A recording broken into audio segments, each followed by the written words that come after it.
தாவேகா மாநாட்டில் விஜய் அவர்கள் திராவிடமும் தமிழ் தேசியமும் என்னுடைய இரு கண்கள் அப்படின்னு சொன்ன ஒரே காரணத்திற்காக விஜய் அவர்களை தன் தம்பி தம்பி என்று அழைத்துக் கொண்டிருந்த சீமான் அவர்கள் இன்று என்னுடைய லட்சிய பாதையில் பெற்றோராக இருந்தாலும் சரி, தம்பியாக இருந்தாலும் சரி, யார் குறுக்கே வந்தாலும் அவர் என்னுடைய எதிரிதான் அப்படின்னு சொல்லிட்டு மென்ஷன் பண்றாரு. அது எப்படிப்பா இவர் திராவிடத்தை எதிர்க்கிறாரு, எந்தெந்த வகையில எதிர்க்கிறாருன்னு பார்த்தோம்னா, முதல் படியா அவருடைய கோணல்ல பார்க்கும்போது தமிழ்தாய் வாழ்த்துல திராவிட நல் திருநாடு அப்படின்ற வார்த்தை வந்தாலே நான் அதை பாட மாட்டேன், இது ஒரு எதிர்ப்பாக அவர் தெரிவித்திருக்கிறாரு. சரி, ஓகே, தமிழ்தாய் வாழ்த்து ஒரு தமிழகத்துக்குள்ளார ஒரு குறிப்பிட்ட வட்டத்துக்குள்ள அடங்குறதுனால நீங்க துணிச்சலா அந்த வார்த்தையை நான் மாத்திடுவேன், அதை நான் பாட மாட்டேன் அப்படின்னு சொல்றீங்க. அதே தேசிய கீதத்துல வந்தா அதை மறுத்து விடுவீர்களா? அப்போ இவ்வளவு நாள் நீங்கள் தேசிய கீதம் பாடும்போது அதை பாடாமல் விட்டீர்களா? சோ ஏன் இந்த விஷயத்த சொல்றேன்னா, அப்போ தேசிய கீதத்துல திராவிடன்ற வார்த்தை வருகிறதா அப்படின்றத பார்க்கும்போது, பஞ்சா பசிந்த குஜராத்த மராட்டா திராவிட உத்கல வங்கா, இந்த வார்த்தையில திராவிட உத்கல வங்கா, வட இந்திய பகுதிகளை எல்லாம் பஞ்சாப் சிந்து குஜராத் மராட்டான் பிரித்து விட்டு தென்னிந்திய பகுதிகளை ஒரே வார்த்தையாக திராவிடம் என மென்ஷன் பண்ணாங்க. சோ இதை எழுதியது ரவீந்திரநாத் தாகூர் தான். அப்ப அவர் எழுதியது முட்டாள்தனமா? அவருக்கு வரலாறு தெரியாமல் எழுதிவிட்டாரா?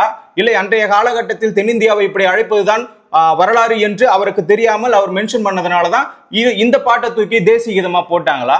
சோ இதுல இருந்து என்ன தெரிகிறது? இதையும் மறுத்து அவர் எதிர்த்து பாடாமல் இருப்பாரா?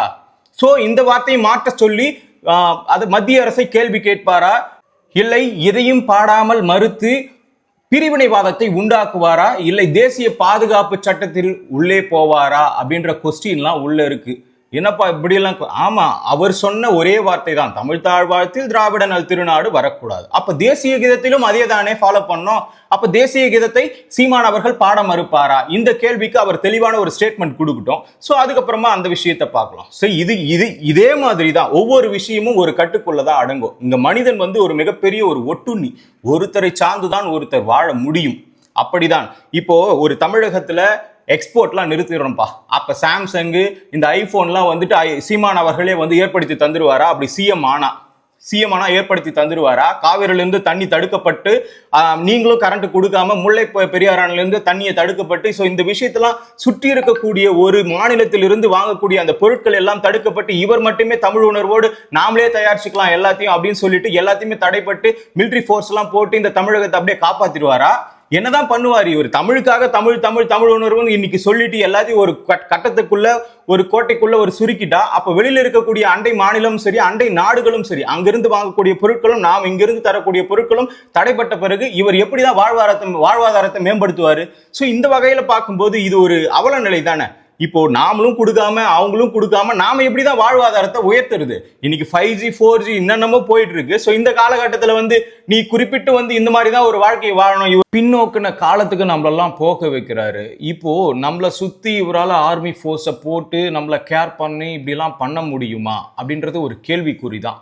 ஒரு தமிழ்நாடு ஒரு இந்தியாக்குள்ளார தான் அடங்கி இருக்கிறது, இந்திய ஒன்றியத்தோட தான் சார்ந்து இருக்கிறது, அதுவும் நமக்கு தெரிந்த விஷயம்தான். இப்போ தமிழ் உணர்வு அப்படின்னு சொல்றாரு. இவர் தமிழுக்காக ஆற்றிய தொண்டு என்ன? தமிழ் உணர்வுக்காக ஆற்றிய தொண்டு என்ன? இன்னைக்கு வரைக்கும் அன்றையிலிருந்து இன்று வரை வன்ம அரசியல் தான் பண்ணிட்டு இருக்காரு. என்னப்பா வன்ம அரசியல்லாம் இப்படிலாம் சொல்றிய அப்படின்னு சொல்லிட்டு பாத்தீங்கன்னா, அன்னைக்கு கலைஞரை எதிர்த்து பேசினாரு, ஜெயலலிதாவை எதிர்த்து பேசினாரு. இந்த மாதிரி யாரெல்லாம் பெரியாளோ, இப்போ கலைஞர் அவர்கள் தெலுங்குன்னு சொல்லிட்டு குறிப்பிட்டாரு, ஜெயலலிதா அம்மையார் அவர்களை கர்நாடகம் அப்படின்னு சொல்லிட்டு குறிப்பிட்டாரு. அன்னைக்கு ரஜினி அரசியலுக்கு வருவதாக இருந்தது, ஆனால் இவன் ஒரு மராட்டியன் அப்படின்னு சொல்லிட்டு அவரையும் தடுத்து நிறுத்த பயத்திலே நின்றுட்டாரு ரஜினி அவர்கள். இன்னைக்கு விஜய் அவர்கள் வந்திருக்கிறாரு. இவர் கொள்கை சரியில்லை, இவர் அதாவது ஒரு நல்ல தமிழர் தான், ஆனாலும் இவர் கொள்கை சரியில்லை, எப்படி நீ திராவிடத்தை ஒண்ணுன்னு சொல்லுவ? இந்த மாதிரி அடுத்தவர்களை குறை கூறியே அரசியல் பண்ணுகிறார். அன்றைய காலகட்டத்தில், அதாவது இப்போ நீங்க ரீசெண்டா எடுத்துங்க, அன்றைய காலகட்டத்தில் நடந்தது ஒரு தூய்மையான ஒரு அரசியல், ஒரு இழிவான அரசியல்லாம் நடக்கல, யாரையும் தாக்கி எல்லாம் பேசல. ஆனா இன்னைக்கு விஜய் அவர்கள் அதை மறுபடியும் திரும்பவும் ஃபாலோ பண்றாரு. என்னப்பா சொல்ற? விஜய் அவர்கள் ஒரு தூய்மையான அரசியலை ஃபாலோ பண்றாரு. ஆமா, யாரையுமே அவதூறா பேசுறது இல்லை. தன்னுடைய குறிப்பிட்ட வட்டத்துக்குள்ளார யாரை எந்த மாதிரி விமர்சிக்கணுமோ அந்த மாதிரி விமர்சிச்சுட்டு அதோட விட்டுடுறாரு, பர்சனல் லைஃபை எடுக்கிறது இல்லை. ஆனா இவர் வந்து பாத்தீங்கன்னா ஒரு லாரி அடிச்சு சாவணும், இதெல்லாம் வந்து ஒரு ஒரு நல்ல அரசியலுக்கான ஒரு அழகா? அன்றைய காலகட்டத்தில் காமராஜ் அவர்கள் தோற்ற போது எதிர்கட்சியில அந்த சட்டசபையில் அமர்ந்திருக்கும் போது அண்ணா அவர்கள் கூறியது என்னவென்றால், காமராஜர் அவர்கள் எழுந்து நின்று பேசும்போது யாரும் மறுப்பு தெரிவித்து யாருமே பேசக்கூடாதுன்னு சொன்னார். அது ஒரு தூய்மையான அரசியல். அந்த காலகட்டம் கொஞ்சம் கொஞ்சமாக மாறியது. எம்ஜிஆர் காலத்திலும் கலைஞர் அவர்கள் காலத்திலும் மறுபடியும் அந்த சட்டசபை அரசியல் நாகரிகம் மாறவில்லை. ஆனால் குறிப்பிட்ட காலப்போக்கில் எல்லாமே மாறியது. ஸோ அந்த வகையில இந்த ஒரு அரசியல், சீமானுடைய அரசியல் முழுக்க முழுக்க ஒரு வன்ம அரசியலாக தான் இருக்கிறது. தன்னுடைய இயல்பு நிலையை கூறி இதுவரை அவர் எதுவுமே பேசியதில்லை. முழுக்க முழுக்க யார் ஐப்லகிறாங்களோ அவங்கள தாக்கி பேசி நம்மள வந்து பிரபலப்படுத்துகிறது. இதுதான் முழுக்க முழுக்க இந்த மாதிரி அரசியல் தான் சீமான் அவர்கள் முழு நேர அரசியலாக தொடங்கி இருக்கிறார். நீங்க வேணா நல்லா நோட் பண்ணி பாருங்க. மு.க. ஸ்டாலின் அவர்களை விமர்சிப்பார், ஆனா ஸ்டாலின் அவர்கள் இவரை விமர்சிக்க மாட்டார். ஒரு பக்கம் எடப்பாடி பழனிசாமி அவர்களை விமர்சிப்பார், ஆனால் பழனிசாமி அவர்கள் இவரை விமர்சிக்க மாட்டார். மோடி அவர்களை விமர்சிப்பார், ஆனால் மோடி அவர்கள் இவரை விமர்சிக்க மாட்டார். காங்கிரஸ் தலைவர் அவர்களை விமர்சிப்பார், ஆனால் அவர்கள் இவரை விமர்சிக்க மாட்டார். இன்று ஹைப்பில் இருக்கிறது விஜய் அவர்கள். சோ விஜய் அவர்கள் விமர்சிப்பார், ஆனால் விஜய் அவர்கள் திரும்ப விமர்சிக்க மாட்டார். அதே மாதிரி தான் ரஜினி அவர்கள் வரன்னு தான் சொன்னாரு, அதுக்குள்ளார நான் ஒரு தமிழ் இல்லைன்னு அவருக்கு அவராகவே உணர வச்சிட்டாரு நம்ம சீமான் அவர்கள். ஸோ இப்படி பேசி மற்றவர்களுடைய ஹைப்ல இருக்கக்கூடியவர்களை பேசியே இவரும் ஹைப்புக்கு வந்துட்டார். இப்படிதான் அவருடைய வாக்குகள் அனைத்தையுமே சேர்த்தாரே தவிர உணர்வு ஊட்டினா தான் செய்த தொண்டு, தமிழுக்காக என்ன ஆற்றினார். பெரியார் அவர்கள் திராவிடத்தை உருவாக்கினார் என இன்னைக்கு அப்படியே கத்திட்டே இருக்காரு.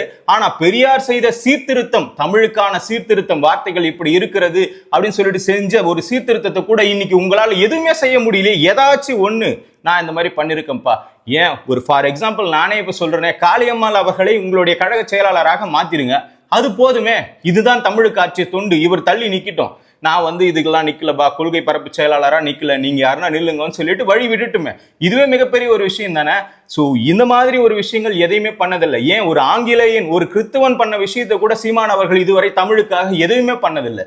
பாத்தீங்கன்னா ஜியு போப் அவர்கள் வந்து பாத்தீங்கன்னா இங்கு ஒரு தமிழ் மாணவன் உறங்கி கொண்டிருக்கிறான் அப்படின்னு சொல்லிட்டு தான் தன்னுடைய கல்லறையில எழுதி வைக்க சொன்னதாகவும் இன்னைக்கு சான்று இருக்கு. சோ இந்த மாதிரி அனைவருமே தமிழுக்காக பாடுபட்டு இருக்கிறார்கள். அதுக்காக ஒருமித்தனமாக எல்லாரையும் ஒரு கட்டுக்குள்ள கொண்டு வரது மிகப்பெரிய ஒரு ஆபத்தாக தான் விளையும்.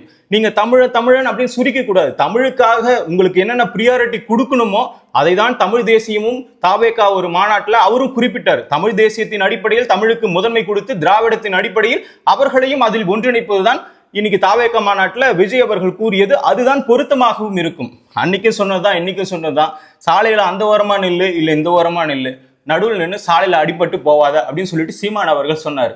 காலப்போக்கில் பெரியாரினுடைய சிந்தனையை உட்படுத்தி விஜய் அவர்கள், நான் சாலையின் அந்த பக்கமும் நிக்கல, இந்த பக்கமும் நிக்கல, நடுவுல பாலம் போட்டு ஏறி நின்று எல்லாரையுமே போக வைக்க போறேன், எனக்கும் அடிப்படாது அவங்களுக்கும் அடிப்படாது, அவங்களும் நல்லபடியா தான் போவாங்க அப்படின்னு சொல்லிட்டு தான் விஜய் அவர்களுடைய அந்த ஒரு மைண்ட் தாட் இருந்திருக்கு.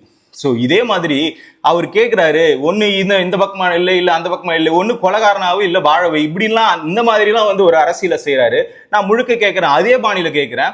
ஒரு இவர் என்ன சொல்றாருன்னா, ஒன்று ஆணை ஏற்றுப்பேன், இல்லை பெண்ணை ஏற்றுப்பேன், இல்லை திருநங்கைகளை நான் ஏற்கவே மாட்டேன். அப்படிதான் இருக்குது. இந்த திராவிடமும் தமிழ் தேசியமும் நான் ஏற்றுக்க மாட்டேன். இதுல பாதி அதுல பாதி இருக்கும். எல்லா இடத்துலையுமே இதுல பாதி அதுல பாதின்றது இருக்கும். எல்லா விஷயத்திலையும் இருக்கும். வெறும் கொள்கை மட்டுமல்ல, அதாவது பிறப்புலயே அந்த மாதிரி இருக்கும்போது கொள்கையில் இருப்பதில் தவறல்ல. ஏன்னா இவங்களும் இங்க பாதி பேர் இருக்காங்க, இவங்களும் இங்க பாதி பேர் இருக்காங்க. அதுக்காக இவங்களை அர்த்தம் விட்டுணுமா என்ன? திருநங்கைகளை ஏற்க மறுத்துருவாரா சீமான் அவர்கள்? சோ இதே மாதிரி தான் ரெண்டே கொஸ்டின் தான். தேசிய கீதத்தை பாட மறுப்பாரா, திருநங்கைகளை தன்னுடைய கொள்கைக்குள்ள வர விட மாட்டாரா? சோ இந்த ரெண்டு கொஸ்டினுக்கு அவரால் பதில் ஸ்டேட்மெண்ட் டைரக்டா கொடுக்க முடியும்னா கொடுக்கட்டும். சோ இதுக்கான நான் பேசினது தப்பா சரியான்றது கமெண்ட்ல உங்களுடைய ஆதரவை நீங்களும் தெரிவிங்க. பார்க்கலாம். நன்றி, வணக்கம்.